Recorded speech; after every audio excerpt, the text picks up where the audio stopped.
Daniel 6, versículo 1, você que achou, por gentileza, em podendo, coloque-se de pé, para a leitura prefacial, primária, dessa ministração. Daniel 6, versículo 1 diz assim: pareceu bem a Dário ou Dario constituir sobre o reino a 120 sátrapas ou prefeitos, que estivessem por todo o reino, e sobre eles 3 presidentes, dos quais Daniel era um, aos quais estes prefeitos ou sátrapas dessem conta, para que o rei não sofresse dano. Oremos. Deus amado, em nome de Jesus, nós queremos glorificá-lo mais uma vez nesta manhã, bendizê-lo, meu Pai, porque tudo que foi falado, entregue aqui, testemunhado, Deus, não é pelo nosso merecimento, é puramente pela tua graça, pelo teu favor imerecido, pelo teu amor que nos constrange e que tira a nossa liberdade, Deus, de nos ausentar de ti. É impossível aquele que teve encontro com Deus se ausentar dele, porque o amor nos constrange, nos leva realmente a mesmo pecadores, mesmo sofredores, mesmo com tantas falhas. Deus, o teu amor nos constrange e nos leva a ti. Deus, como é bom andarmos contigo, como é bom confiarmos em ti. Deus, já abençoa a tua igreja nesta manhã, abençoa aquele que está nos ouvindo agora e que irá nos ouvir mais tarde. Deus, toma a tua palavra nas tuas mãos, faz o teu querer nesta manhã e usa-me, em nome de Jesus, amém e amém. Podem se assentar, queridos. A vida de Daniel, todos os irmãos conhecem um pouquinho, mas é interessante que Daniel, no hebraico, quer dizer Deus é o meu juiz. Então Deus, que um homem já trazia no seu nome, Deus como o juiz de sua vida. Deus queria arbitrar a sua caminhada, se ia para a esquerda, na etimologia do seu nome já havia esse, Deus é o meu juiz, Ele é meu árbitro, Ele vai me dirigir. Mas quando a gente olha a história de Daniel, aquele que não tem uma visão espiritual, começa a ter percepções de que juiz é esse, que permite um jovem super talentoso, que Daniel era, inteligentíssimo, assim como seus amigos Ananias, Misael e Azarias, que tem seu nome mais conhecido na Bíblia como Sadraque, Mesaque e Abidnego, mas eu falei quarta-feira que, se possível for, não digam Sadraque, Mesaque e Abidnego, digam Ananias, Misael e Azarias, que é o nome original deles. Sadraque, Mesaque e Abidnego foi dado por Nabucodonosor. Nabucodonosor, a palavra Nabucodonosor no hebraico quer dizer preferido de Nebo. Nebo era um demônio que havia na Babilônia, ou seja, Nabucodonosor no seu nome ele já é consagrado a Nebo. Um dos Ananias, Azarias, tem o seu nome mudado para Abidnego. Abidnego quer dizer servo de Nebo. Olha como a tentativa de Nabucodonosor, rei da Babilônia, foi trocar o nome. Não é uma simples troca de nome que ele fez.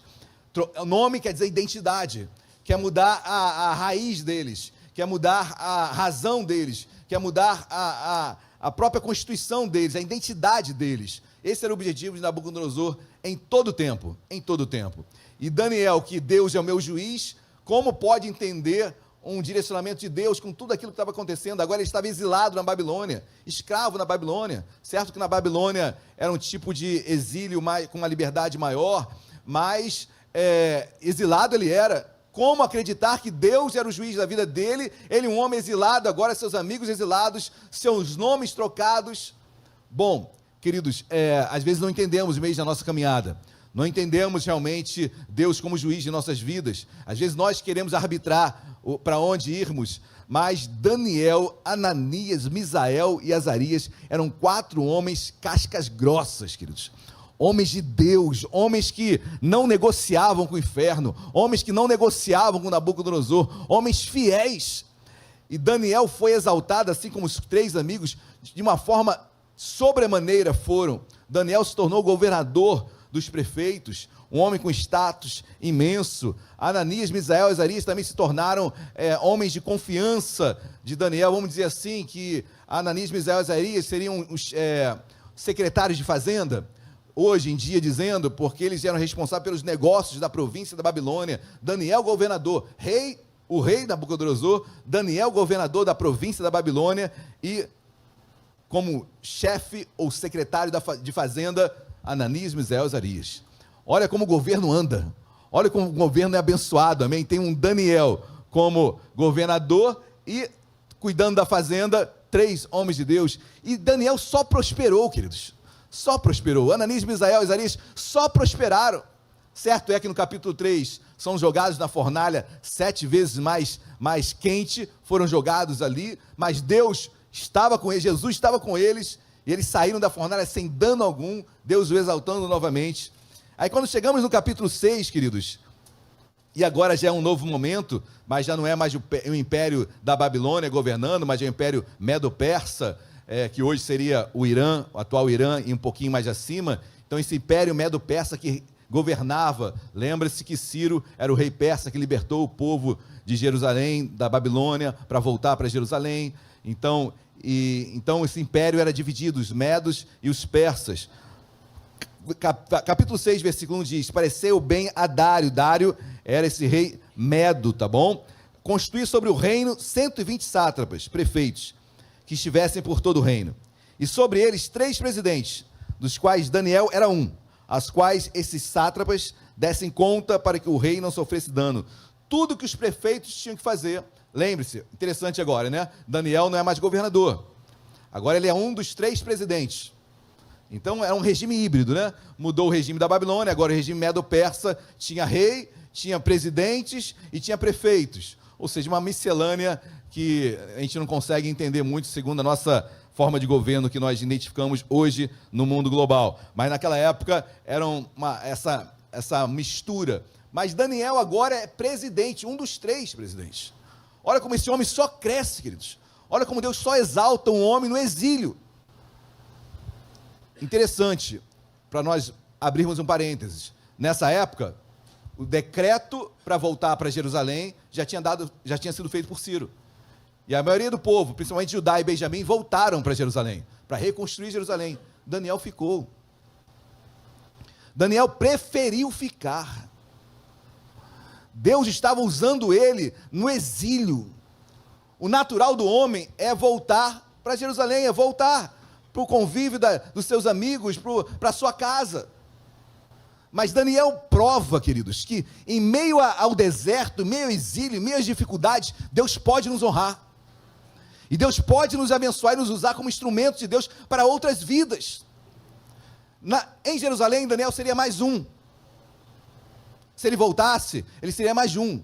Na Babilônia, ele era luz nas trevas. Em Jerusalém, Daniel seria luz em meio à luz. Aqui, na Babilônia, Daniel era luz em meio às trevas. Queridos, talvez nós tenhamos que entender melhor a nossa caminhada, porque a nossa caminhada do deserto, a gente sempre, e ninguém, obviamente, ninguém quer andar e estar no deserto, mas tem um propósito no deserto. Alguns domingos atrás eu preguei sobre a ovelha, né? Sobre as ovelhas que são obtusas, né? Eu usei o nome obtusa como um eufemismo para amenizar e não chamar ninguém de burro, né? Porque a ovelha é ignorante, a ovelha é burra. Então, eu acho que nós somos ovelhas, né? Então os irmãos entenderam que a indireta que eu dei, né? A ovelha, ela precisa ser guiada por um pastor. A ovelha, quando come, ela empaca. Então a ovelha, ela é complicada, que não existe animal. Por isso que eu falei alguns domingos atrás, né? Quando havia a possibilidade de ter animais em circo, graças a Deus hoje não existe mais essa possibilidade, mas você viu, chegou a ver alguma ovelha em circo? Não tem ovelha em circo, não tinha ovelha em circo, porque a ovelha é indomável, ela é lesada. Vamos falar obtusa, né? Porque ninguém entende, aí fica mais tranquilo. Mas não existe analogia melhor para Deus usar para nós que não seja a ovelha. Você precisa estar debaixo da governança do pastor. É ele que te leva para águas tranquilas. É ele que te leva, ainda que eu ande pelo vale da morte, ou seja, eu tenho que andar pelo vale, porque no vale tem comida. Acaba o verão em Jerusalém, o pastor tem que pegar as ovelhas e descer no vale. Eu quero os altos montes. Mas tem comida ali. No vale que tem comida. Mas no vale tem lobo? Tem lobo. No vale tem salteadores? Tem salteadores. Tem ladrões? Tem. mas tem comida também, tem alimento também. Então é um processo, é passagem, sim, mas eu tenho que caminhar. Eu tenho que ser luz em meio ao exílio, eu tenho que ser luz em meio ao vale. Mas as nossas orações sempre são para nos tirar de lá, né, queridos? Eu não os eximo disso, porque eu também sou assim, tá bom? Eu também oro para que os desertos se passem, mas não desperdice a oportunidade de viver com Deus no deserto. Não tire do teu deserto. Amém, queridos? Porque Deus está lá. Ainda que eu faça a minha cama no mais profundo do abismo, lá Ele está. Amém, meus amados? E quando eu olho para o capítulo 6, eu tenho que abrir esse parênteses, porque Daniel podia estar em Jerusalém, no conforto, entre aspas, não era conforto, porque tinha que reconstruir a cidade, mas pelo menos ele estaria no seu país. Mas não, ele decide ficar, não porque ele era o presidente da Babilônia, porque você vai ver o que vai acontecer com ele, mas pelo caráter de Daniel. Era um homem de caráter, um homem de Deus, um homem que não negociava com ninguém, um homem que seguia os trâmites de Deus, um homem que seguia caminhando com ele. Olha o que diz versículo 3. Então, o mesmo Daniel se distinguiu destes presidentes e sátrapas. Para que Daniel, em meio aos 3 presidentes que tinha, ele era um deles, ele se distinguiu, ele se destacou. Ele teve uma proeminência maior que os 2. Deus o exaltava, queridos. Que você se venha a ser destacado no teu emprego, destacado onde você está, na tua escola, no futebol, no teste, na faculdade, que você venha a se destacar. Amém. Daniel capítulo 1 diz que Deus deu a Daniel inteligência e conhecimento. Era um homem muito inteligente, muito conhecedor. Não apenas por um dom, um talento de Deus, mas Daniel era um homem esforçado, um homem íntegro, e a Bíblia destaca que ele se distinguiu, queridos, ele se destacou dentre os 3, eu quero isso para a minha vida, você venha se destacar no teu trabalho, no seu ministério. Ah, pastor, mas isso é concorrência, queridos, não existe concorrência no reino de Deus, existem pessoas que querem crescer em Deus. Cresça na sua vida espiritual, em todas as áreas. Não se acomode com o momento que você vive. Se você se acomodar em qualquer área da sua vida, você vai ser atropelado. Então, que você venha se distinguir, se destacar, venha se separar realmente, que as pessoas possam ver, olha, aquele ali fica pouco tempo aqui, ele vai crescer. Ó, aquele ali é diferenciado. Ó, aquele lá, e olha por quê, queridos, olha o que diz o versículo 3. Então mesmo Daniel se distinguiu dentre presidentes e sátrapas, porque nele havia um espírito excelente. A tua Bíblia, o espírito está com letra maiúscula ou minúscula? Minúscula, ok? É o espírito do homem, é o espírito de Daniel. O espírito dele é excelente. Você já ouviu alguém falar assim, pô, o espírito dele é excelente? Ninguém fala isso, né? Olha, realmente ele tem um cara bom, um cara correto, um cara, uma alma excelente, um corpo saudável. Guarde uma coisa no seu coração. O Atmani diz isso, ele fala que o ser humano, ele é um ser espiritual, que tem uma alma, que habita num corpo. Ele não diz que eu tenho um corpo, que possui uma alma e um espírito. Ele inverte. Ele fala que nós somos homens espirituais, que temos uma alma e que habitamos num corpo. E essa inversão é fundamental.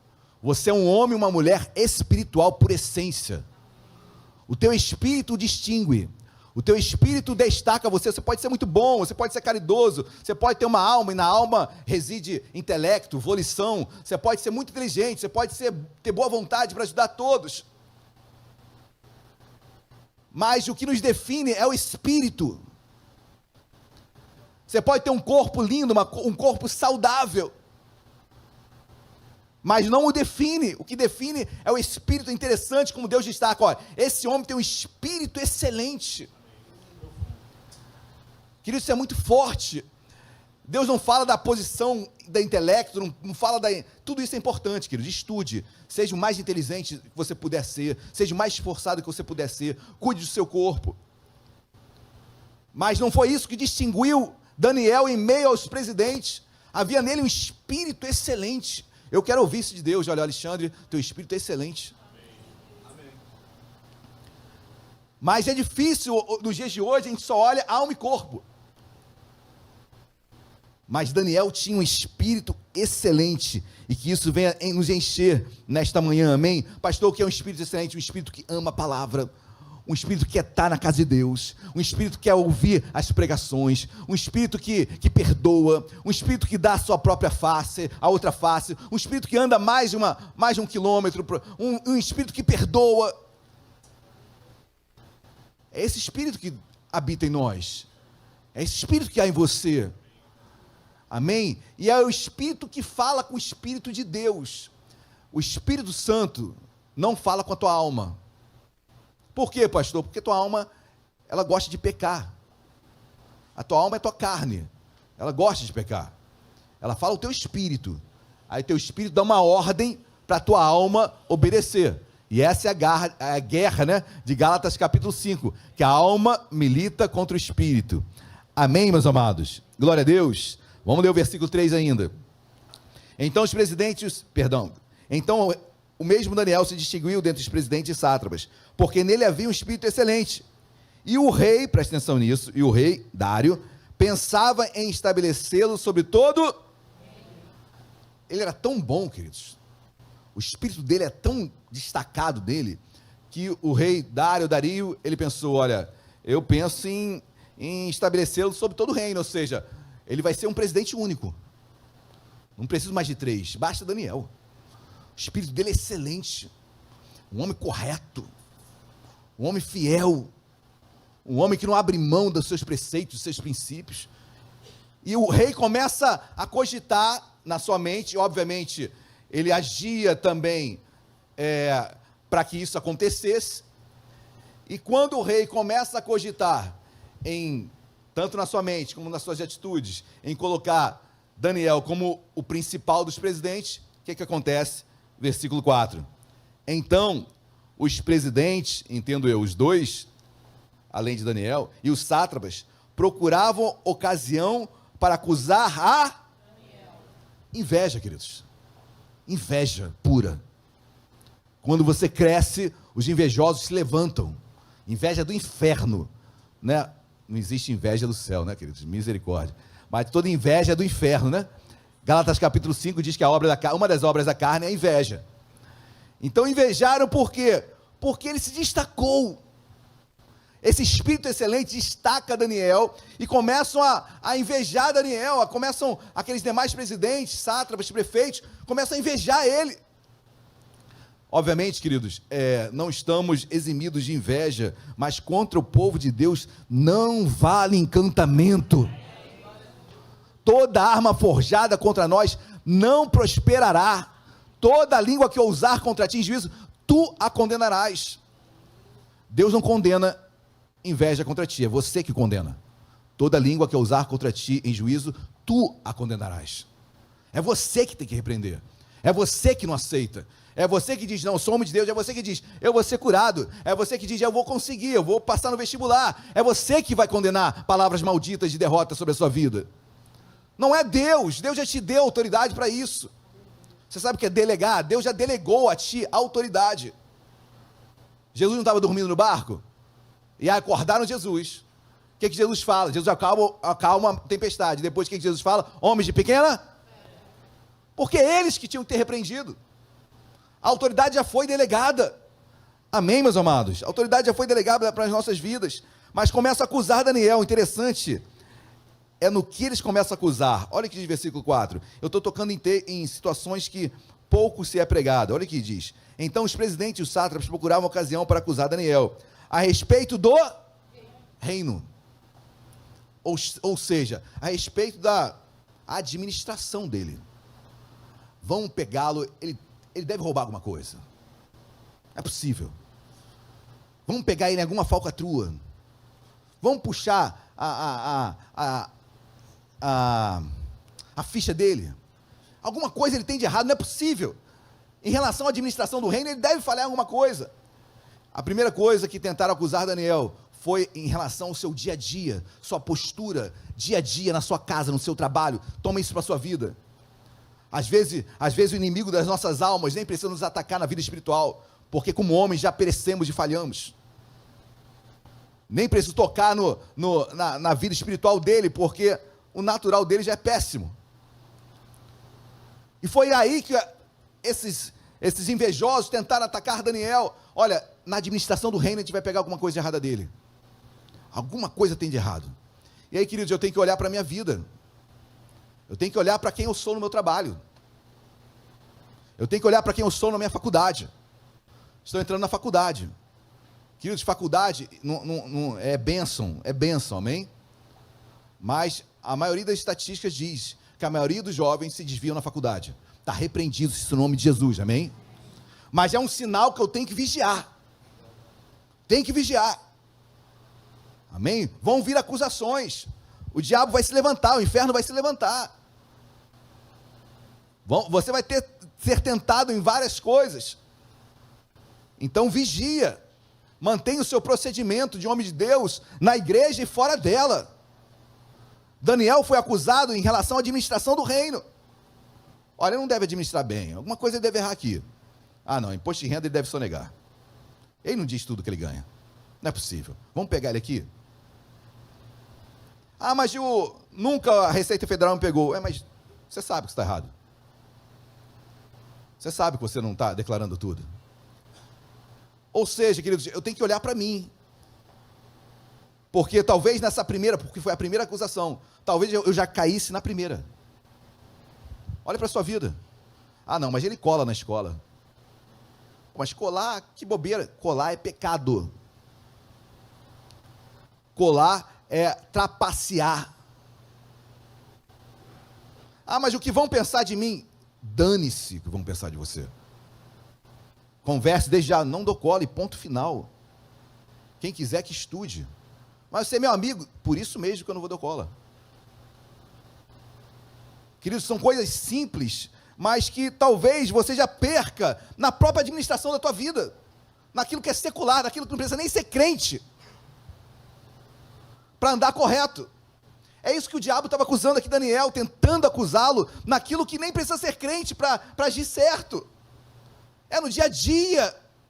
Às vezes já caímos no dia a dia, na nossa postura, que deveria ser simplória diante dessas coisas. Quem está entendendo, diga glória a Deus. Bom, olha o que diz o versículo 4. Acusado Daniel a respeito do reino, mas não puderam achá-la, nem culpa alguma, porque ele era fiel, e não se achava nele nenhum erro nem culpa. Não acharam erro, nenhuma falcatrua, nenhuma falha na administração do reino. Daniel era íntegro. Daniel tinha caráter. Daniel seguia realmente no prumo o que ele tinha que fazer na administração do reino. Eu não estou entrando se ele orava, eu não estou falando se ele jejuava, eu não estou falando se ele lia a Bíblia, eu estou falando de como homem administrador do reino. Mas hoje, queridos, você já é abatido quando namora, quando tem relação sexual antes do casamento. Já te abateram aí. Já te abateram na administração da tua vida. Não precisa nem de acusação, você já está caído. É no dia a dia, nas coisas mais simplórias, nas coisas mais básicas. Daniel não, queridos. Nessa tu não vai pegar não. Eu presto contas, eu acerto tudinho, eu ajeito aqui, eu ajeito ali. Quem está entendendo, diga amém. Até aqui, só estavam tentando acusar Daniel naquilo que é básico. Então que eu venho olhar para a minha vida, que você venha olhar para a sua vida, a começar por mim. Senhor, preciso corrigir coisas que só eu sei. Coisas que são básicas, simplórias, não tem nada a ver com o espiritual, coisas da minha própria administração, da minha casa, da minha vida. Na minha vida. Amém, queridos? Versículo 5, está difícil sair um amém, né? Engole fundo e vamos lá. Versículo 5, meu Deus, muita ousadia eu acabar esse texto. Versículo 5, disseram, pois, esses homens, nunca acharemos ocasião alguma para acusar este Daniel, se não a procurarmos contra ele na lei do seu Deus. Queridos, isso é uma estratégia assim diabólica, perfeita, se eu posso dizer perfeição em estratégia diabólica. Entendam o meu paradoxo, tá bom? Mas é uma seta que essa pega todo homem de Deus e toda mulher de Deus. O que estavam acusando? Vão acusar Daniel no seguinte: ele é homem de Deus. Ele é homem de Deus? Ele é homem de Deus. Então ele vai seguir a palavra. E quando ele seguir a palavra, a gente pega ele. E aí, queridos, é o dano que todos nós temos que sofrer. Ou crê em Jesus ou nega. Eu vou crer em Jesus, então você vai sofrer o dano. Era isso que queriam pegar Daniel agora. Daniel, ele é homem de Deus, já sei, não erra. Não é que ele não erre, mas ele tem uma administração muito boa sobre os negócios. Não temos como pegar ele. Mas na lei de Deus a gente vai pegar. Porque a gente vai exigir uma coisa e ele não vai fazer porque ele é homem de Deus. E nisso nós pegamos ele.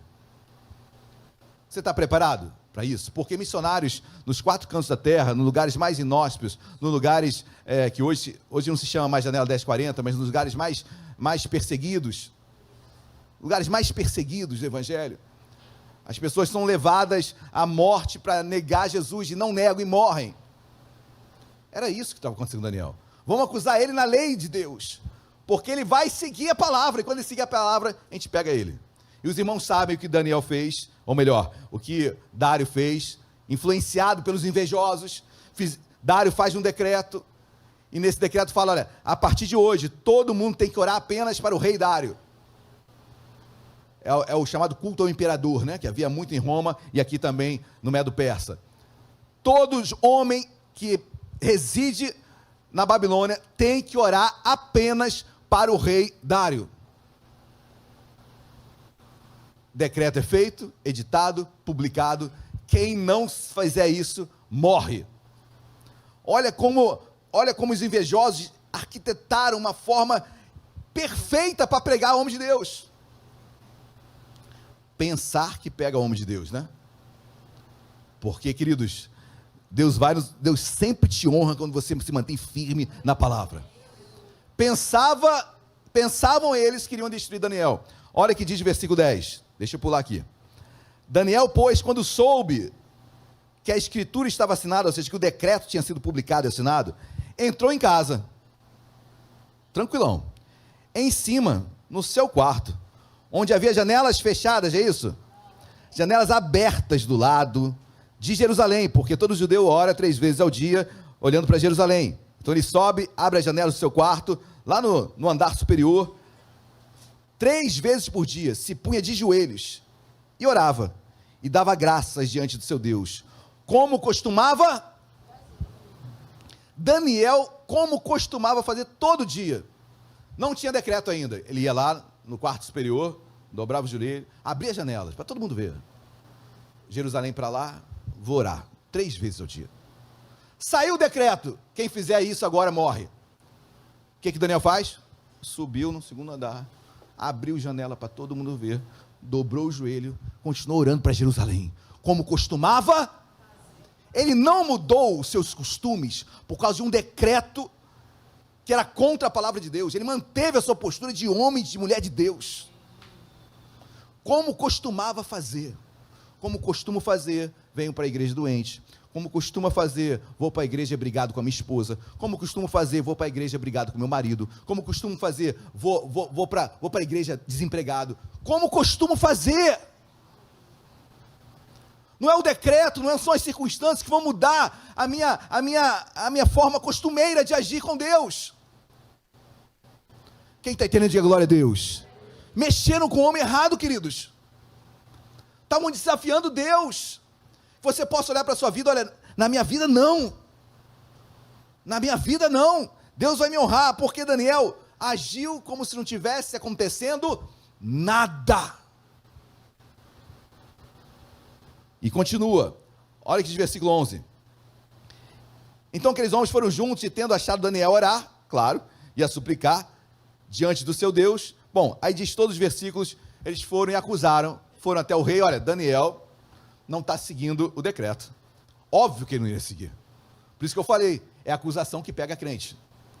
Só que, queridos, a maioria dos crentes, infelizmente, fechariam a janela. Não, deixa eu orar aqui, fecha a janela aí. Ou outros nem orar para Jerusalém oravam, ou nem orar nenhum, com medo do decreto. Daniel não, queridos, continuou fazendo da forma como ele faria. E claro, queridos, quando você tem postura de homem de Deus, as coisas vão se levantar contra, vão falar contra você, vão falar que você está sendo bitolado, que fizeram na tua cabeça, que você, depois que entrou para a igreja, você ficou transtornado. Vão falar de tudo sobre você. Mas eu costumo fazer exatamente o que Deus colocou no meu coração. Com decreto ou sem decreto, com palavra de perseguição ou não, continue a fazer o que Deus colocou no teu coração. Amém? Glória a Deus. E aí agora se levanta. Versículo 13. Então responderam e disseram ao rei, esse Daniel é dos... Versículo 13 é interessante, queridos, olha só. Então responderam e disseram ao rei, os invejosos, né, disseram ao rei, esse Daniel é dos exilados de... Está entre vírgulas, né? Explicativo. É dos exilados de... O que é isso, queridos? Nos dias de hoje estão falando. Xenofobia. É ou não é? Dos exilados. Olha como Daniel sofria em todos os sentidos. Olha como não era fácil estar na Babilônia.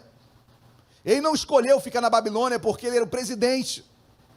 Ele escolheu porque Deus estava honrando ele ali e Deus estava abençoando o povo através de Daniel. Porque até xenofobia ele sofria. Olha, dos exilados, hein? Isso aí, ó, essa raça aí não presta. Já eram para ter sido expulsos aqui. Não são bem-vindos na Babilônia. Versículo 14. Tendo o rei ouvido estas coisas, ficou muito penalizado e determinou consigo mesmo livrar Daniel. O rei gostava de Daniel. O rei sabia que Daniel era um homem de Deus, mas ele caiu no próprio, ele deu um tiro no pé. Ele fez o decreto quando que ia atacar o próprio amigo dele, porque o rei gostava de Daniel. 15. Então aqueles homens foram juntos ao rei e lhe disseram, sabe ao rei, que é dos medos e dos persas, que nenhum interdito ou decreto que o rei sancione se pode mudar. Pressão, né? Tem que prender, tem que matar, pega eles. E o rei constrangido assim faz. E o 16 diz, então o rei ordenou que trouxesse Daniel e o lançasse na cova dos... Disse o rei a Daniel, o teu Deus, a quem tu continuamente serves, que te... Interessante essa expressão, né, queridos? Porque o rei, ele declara, o Deus a quem tu continuamente serves. Ele sabia que Daniel servia a Deus, que te livre. Queridos, quando Deus é desafiado, eu fico imaginando Deus no trono dele, tranquilão, porque Deus sempre está tranquilo, né? Nós somos desesperados, Deus tranquilo. Eu sempre falo que a gente vê o presente, né? Deus vê o presente, passado e futuro, então ele está tranquilão. Ele já sabia que Daniel seria... Os leões não iriam devorar Daniel, Deus estava tranquilão. Mas quando o rei fala que o teu Deus, que continuamente tu serves, te livre, mexeu com ele, mexeu com Deus. Eu quero abrir esse parênteses, meus amados, que você, em tudo que você está falando, em tudo que você está passando, melhor dizendo, saiba que é Deus, é contra Deus que estão falando, é contra Deus que estão se levantando. Então se mantenha calmo na medida do possível e creia, paciência, Deus vai agir. Amém? Se mantenha firme. O que eu tenho que fazer, pastor? O que eu costumo fazer. O que eu tenho que fazer, pastor? O que eu costumo fazer. Mas o que eu tenho que fazer diferente? Nada. É o que você costuma fazer. Mas não tem nada diferente, eu não tenho que fazer 7 campanhas, eu não tenho que dar cambalhota, eu não tenho que passar debaixo da porta, não tenho que pegar uma chave, um símbolo. Não, você tem que continuar fazendo o que você faz. Lendo a palavra, orando, jejuando, estando na casa de Deus. Mas não está mudando, aparentemente. Daniel agora vai entrar na cova. Daniel vai entrar na cova, queridos. Deus não poupou Daniel da cova. Olha o que diz o versículo. Daniel 6 ainda. Versículo 17. Foi trazendo uma pedra e posta sobre a boca da cova. Selou o rei com o seu próprio anel e dos seus grandes, para que se nada se mudasse a respeito de Daniel. Além da cova, que eles colocaram uma grande pedra sobre a cova. Ou seja, não tem como sair, não tem como fugir. Então o rei se dirigiu para o seu palácio, passou a noite em jejum. Olha que interessante, queridos. O rei jejuou. Ele jejuou por quê? Ou para quem? O rei estava jejuando por Daniel, queridos. Em jejum, e não deixou trazer a sua presença à noite, não deixou trazer a sua presença instrumentos de música, e fugiu dele sono, e não conseguia dormir. Versículo 19, pela manhã. Por que o rei, queridos, estava tão tocado em relação a Daniel? Porque Daniel era homem de Deus. O testemunho dele ganhava almas. Queridos, é muito mais fácil. Bom, não vou entrar que eu vou me alongar nesse assunto, mas às vezes quando você converte um pai, vem toda a família. Quando converte uma mãe, pode até vir toda a família, nós oramos para que toda a família venha, mas é mais difícil. Por quê? Porque o pai é o cabeça. Cabeça não por autoritarismo, mas ele é a liderança espiritual. Se a liderança espiritual se converte, queridos, sobrenaturalmente, toda a família vem. Amém, queridos? Porque há uma hierarquia espiritual. E quando o rei se converte, queridos, os súditos se convertem. Olha como Daniel estava no lugar certo, na hora certa e com muita sabedoria. Vamos continuar, versículo 19. Pela manhã, ao romper do dia, levantou-se o rei e foi com pressa à cova dos leões. Quem vai com pressa ver morto? Ninguém. Eu só vou com pressa porque eu tenho uma expectativa, talvez pequena, mas de que algo extraordinário aconteceu. Porque se tivesse morrido, e se eu já tivesse como certo a morte de Daniel, não ia nem querer ver. Para que eu vou ver cadáver destroçado? Mas ele, pela manhã, o rei, ao romper do dia, levantou-se o rei e foi com pressa à cova dos leões. Chegando-se à cova, chamou por... Que loucura, queridos! Quem vai chamar morto? Mas ele chamou Daniel. Meu Deus, uma cova com leões lá dentro, vedada. Quero crer, leões famintos. Quem vai chamar pelo nome? Esse rei já é convertido. Esse rei já tem o seu império sendo movimentado pelo poder de Deus. Olha o que um homem faz. Olha o que você pode fazer como homem e mulher de Deus. Pela sua postura que você mantém firme. Quem está entendendo, diga glória a Deus. Chegando-se ele à cova, chamou por Daniel. Com voz triste, claro, né? Não tem como, a expectativa não é plena. Disse o rei a Daniel: Daniel, servo do Deus. Muito forte isso, queridos. Muito forte isso. Muito forte. Eu estou falando de Daniel que podia estar morto. E aos olhos naturais, perdeu. Aos olhos naturais, perdeu. Se morrer, perdeu. Mas servo do Deus vivo. A cova dos leões faz esse rei se converter. O projeto, o propósito não estava em Daniel, estava no rei. O propósito da tua cova é muito além de você sair dela. É para que outros sejam impactados. O milagre não está no resultado, mas sim como você passa pela cova. O milagre de sair da cova, queridos, o milagre de uma cura, eu já ouvi também em outros lugares.